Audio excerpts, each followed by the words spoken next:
Salut les sportifs et bienvenue sur ma chaîne Alex Levent. Aujourd'hui une nouvelle vidéo encore avec Major Mouvement et pour ceux qui n'ont pas encore eu la chance de le connaître, laisse-moi te le présenter. C'est un mec en or, un super kiné qui a une dizaine d'années d'expérience dans ton domaine. Exactement. C'est la 7ème vidéo, pour la première fois il se plante pas. Dans les anciennes vidéos j'ai galéré avec une dizaine d'expérience. On ne sait pas comment parler français, mais ce n'est pas grave. Le principal c'est que tu aies compris et que moi j'ai appris de mes erreurs. Comme je te le dis à chaque fois, c'est comme ça que nous progressons, n'est-ce pas? Exactement. Les mecs ils se rattrapent.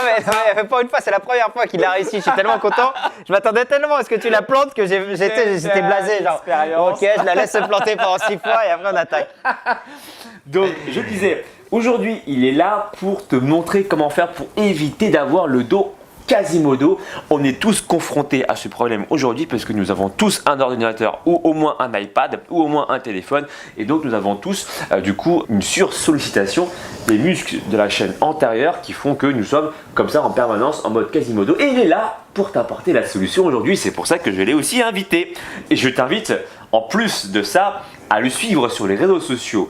Sa page Instagram, Major Mouvement, mais il a aussi une chaîne YouTube dans laquelle il va te présenter en détail, t'expliquer de façon plus vaste les explications pour travailler ta mobilité et éviter les déséquilibres musculaires et aussi articulaires. Voilà.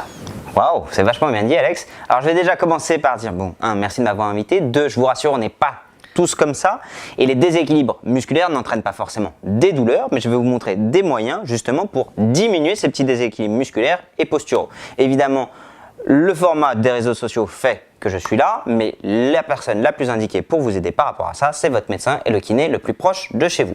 Ceci étant dit, je vais attaquer sur la suite. On va voir 5 étirements clés justement pour diminuer l'antéprojection de la tête, d'accord, je vous la montre, l'antéprojection de la tête et un excès au niveau de la courbure antérieure, qu'on appelle kyphose, d'accord, au niveau du rachis thoracique et lombaire. Je tiens à faire une petite parenthèse, le mot de kyphose, c'est uniquement un terme anatomique qui indique la courbe antérieure au niveau du rachis thoracique. C'est pas du tout une pathologie. On a tous une kyphose thoracique, d'accord? Moi, ce que je vous dis, c'est de diminuer l'effet de la kyphose thoracique. Le premier exercice que je vais vous montrer, ça va être tout simple, ça va être l'étirement au niveau des scalènes et des scomes. C'est les muscles du plancher antérieur du cou. D'accord? Le premier exercice qu'on va venir travailler, ça va être depuis la position assise, venir mettre la main juste sous la clavicule au niveau du grille costal, relâcher le membre supérieur, vous détendre un maximum et venir amener la tête en extension, en inclinaison contralatérale et en rotation contralatérale. Évidemment, si jamais vous sentez un fourmillement dans le bras, un fourmillement dans la face, vous arrêtez immédiatement, vous demandez à votre médecin, d'accord, si vous avez l'autorisation, d'accord, de venir faire ça. Vous pouvez venir le chercher sur des cycles inspiratoires et expiratoires, inspiratoire, expiratoire. Vous pouvez sentir parfois que ça tient un peu au niveau des cervicales. Encore une fois, allez demander à votre médecin, à votre kiné si c'est normal. On le fait là au niveau du scalène antérieur et moyen. D'accord, on va venir chercher. Ici, c'est quoi comme intérêt? L'intérêt, c'est d'abaisser le grille costal vers le bas, d'accord? Le scalène antérieur, faisceau moyen vont venir s'insérer sur les premières, deuxième et troisième côtes et on va venir les abaisser pour venir majorer l'étirement. On étire en même temps une partie du fascia du plancher du cou, ce qui est hyper intéressant. Et en même temps, on va venir, pour l'exercice suivant, ce coup-ci, venir chercher une inclinaison toujours droite et une rotation gauche. On va venir plutôt étirer le scom, d'accord, et le faisceau postérieur des scalènes. Et là, on va venir majorer sur de l'extension. Je relâche complètement le bras, j'inspire et je souffle. Vous allez sentir que ça tire dans le cou. Ce sont des muscles qui vont venir amener la tête vers l'avant, d'accord. Souvent on l'utilise, c'est pas mal sur ceux qui font du fitness, ils vont venir les compenser, enfin les sursolliciter lorsqu'ils vont vouloir compenser beaucoup sur la flexion. Donc 2 étirements en un, tout va dépendre en fait de la rotation de la tête. L'autre étirement qui est aussi assez intéressant, c'est le grand pec. On en avait déjà parlé lorsqu'on venait faire les pompes. Le meilleur moyen que vous pouvez pour étirer le grand pec, c'est depuis votre canapé. Vous venez tout simplement venir chercher loin sur votre canapé, la main en rotation externe, d'accord? Le grand pec, il est fléchisseur, rotateur externe. Vous venez chercher extension, rotation interne, venir chercher le dos le plus droit possible et regarder complètement de l'autre côté.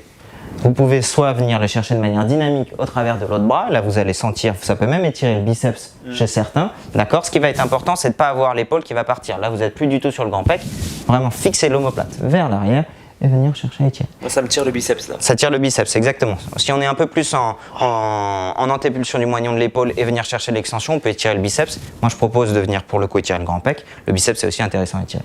Et on peut même étirer le double grand pec, hop, des deux côtés en étant là. ou les doubles biceps en étant là, biceps sur l'antépulsion du moignon de l'épaule et on va venir sagittaliser les omoplates et venir chercher plutôt sur la rotation interne, tandis que pour le grand pec, on va venir chercher rotation externe, hop, et extension. Là, ça tire pas mal au niveau des grands pecs, on va venir majorer sur l'extension des cervicales. D'accord? Soit pendant 30 secondes, encore une fois, je vous demande pas de vous flinguer, vous restez sur une sensation de douleur entre 2 et 3 sur 10, vous pouvez le faire pendant le générique de Game of Thrones, soit en dynamique, où vous venir chercher 1, 2. Aussi, une autre technique qu'on voit souvent, c'est avec un bâton où vous allez venir chercher en arrière. Vous faites juste gaffe pour ceux qui peuvent avoir eu récemment des opérations au niveau de butée de l'épaule ou dans les antécédents de luxation. J'ai du mal à parler. De luxation au niveau de la gléno-humérale, évidemment, vous demandez systématiquement le feu vert auprès des professionnels de santé pour savoir quand est-ce que vous pouvez le faire. Évidemment, c'est pas le truc que vous allez le faire en post-op immédiat, sinon vous allez vous assurer, floc, de retrouver votre épaule 20 mètres plus loin. Le grand pec. L'autre, souvent méconnu, c'est le petit pec. Le petit pec, je vais venir mettre mon épaule le plus loin possible vers l'arrière, venir immobiliser ma main et avec mon grill costal, je vais venir chercher une rotation. Et vous voyez ce que va faire mon épaule, c'est ça. Mon épaule et mon omoplate. Et là, je viens étirer. Pareil, on majore avec une rotation de tête et une extension de rachis. Le meilleur moyen de le faire, c'est contre un mur, avec un mur. Mais là, j'ai pas de mur. Tiens, tu peux mettre avec ta main et faire le mur. Ouais. Imagine que tu as un mur. Tu as un mur, ok. Et venir, en fait, chercher à immobiliser l'épaule en arrière et d'avoir tout le grill costal, tout le rachis qui va tourner de l'autre côté. Et en fait, on va venir. C'est bon, tu peux arrêter de faire le mur. Tu fais vachement bien le mur. T'as fait du théâtre en CE2, non?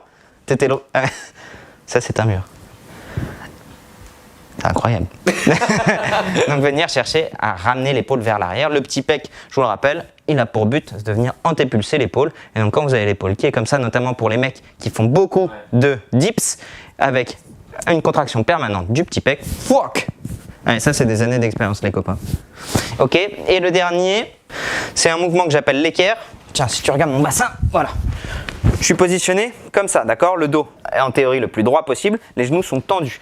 Vous venez tendre les genoux, coller les bas des lombaires contre le canapé, les coudes sont posés et là vous allez venir chercher la rotation externe. Qu'est-ce qu'on va faire lorsqu'on va épuiser la rotation externe au niveau de la gléno-humérale? C'est venir chercher une sagittalisation des omoplates et une extension au niveau du rachis thoracique. Quand vous êtes en permanence dans cette position, assis ou en voiture, vous êtes en flexion du rachis thoracique. Donc là, et voilà. Tac, extension du rachis thoracique. Évidemment, vous pouvez le combiner avec une extension du rachis cervical. Combien de temps? 30 secondes? 30 secondes en étant sur une échelle douloureuse de 1 à 3 ou même 3 à 4. Pas beaucoup, pas la peine de venir chercher plus loin. Soit vous venez le répéter une dizaine de fois. Tac, tac. Si vous voulez vous marrer, allez, je donne un dernier exercice. Là, c'est vraiment pour la proprio des épaules et de renforcement des fixateurs hauts des omoplates. Vous êtes là, vous imaginez encore qu'il y a Alex Levent qui a un mur chez vous et vous allez essayer de ne pas le toucher. Et voilà Alex.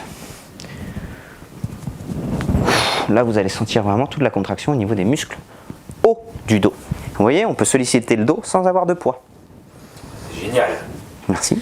Eh ben, pour le coup, si vous avez des questions, si vous avez des remarques, vous pouvez vous exprimer dans la barre des commentaires.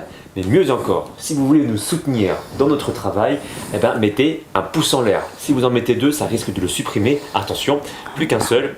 Mais par contre, vous pouvez inviter des amis à mettre le pouce en l'air. Et du coup, il y en aura plein comme ça. Exactement, plein de pouces en l'air, c'est cool. Donnez-nous des kakebunchin de pouces bleus, ça nous fera plaisir.